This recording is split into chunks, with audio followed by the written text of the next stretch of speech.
You log into your bank app and see a massive, unrecognized charge. Or maybe you get a letter denying a credit application you never submitted. That sinking feeling in your stomach means someone has stolen your identity.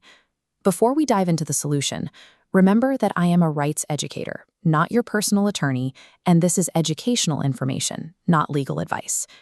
The good news is that prompt reporting triggers federal consumer protection laws.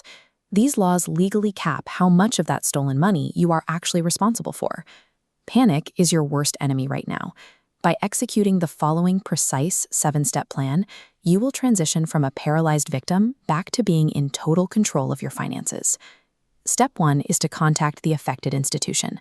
Call the bank or credit card company where the fraud occurred, instruct them to freeze the compromised account, and ask them to reverse any pending fraudulent charges. Step 2 is placing a fraud alert on your credit file.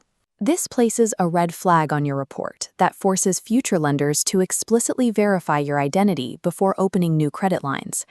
To place this alert, you only need to contact one of the major credit bureaus. By law, the bureau you contact must automatically alert the other two to place the exact same flag on their files. Those 3 major bureaus you need to know are Equifax, Experian, and TransUnion.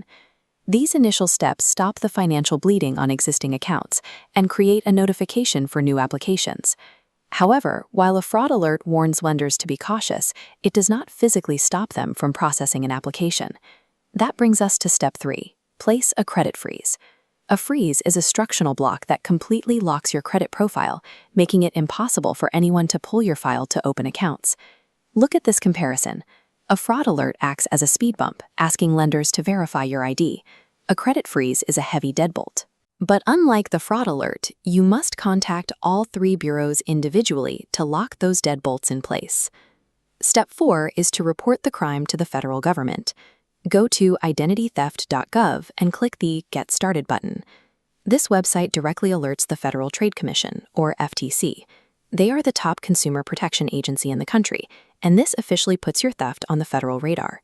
Filling out the portal generates a personalized recovery plan for your specific situation. Most importantly, it produces an official FTC Identity Theft Report. Locking down the 3 bureaus and securing the FTC report establishes the legal foundation for your recovery. This documentation gives you the standing required to contest fraudulent activity with creditors in the next phase. Step 5 is filing a police report. You usually only need to do this as a fallback measure if a creditor is being stubborn or if you actually know the identity of the person who stole your information. Step 6 is to review your credit reports. Pull your free reports from all 3 bureaus and audit them line by line. You are looking for hidden damage, like an unrecognized hard inquiry or a home address where you have never lived.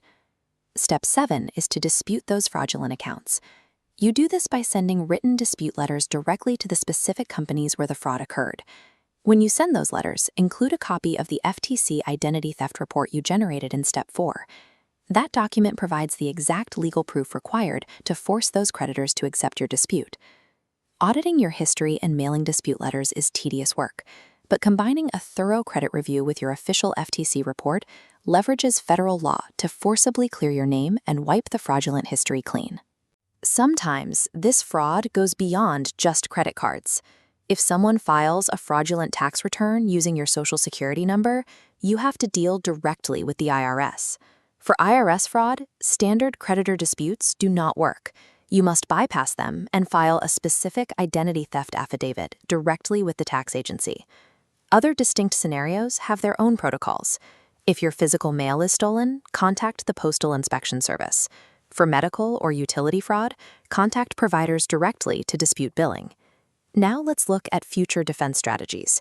Enable transaction alerts on bank accounts, turn on 2-factor authentication for logins, and learn to identify email phishing. As you work through this process, maintain a dedicated physical or digital folder. Save every date, reference number, and piece of correspondence related to your recovery.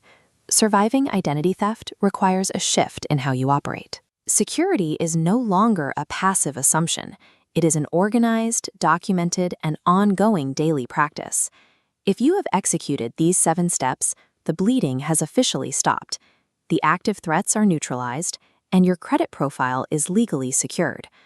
I know the paperwork is frustrating and time-consuming, but the legal system is intentionally designed this way to ensure that victims can recover fully once they work through the steps.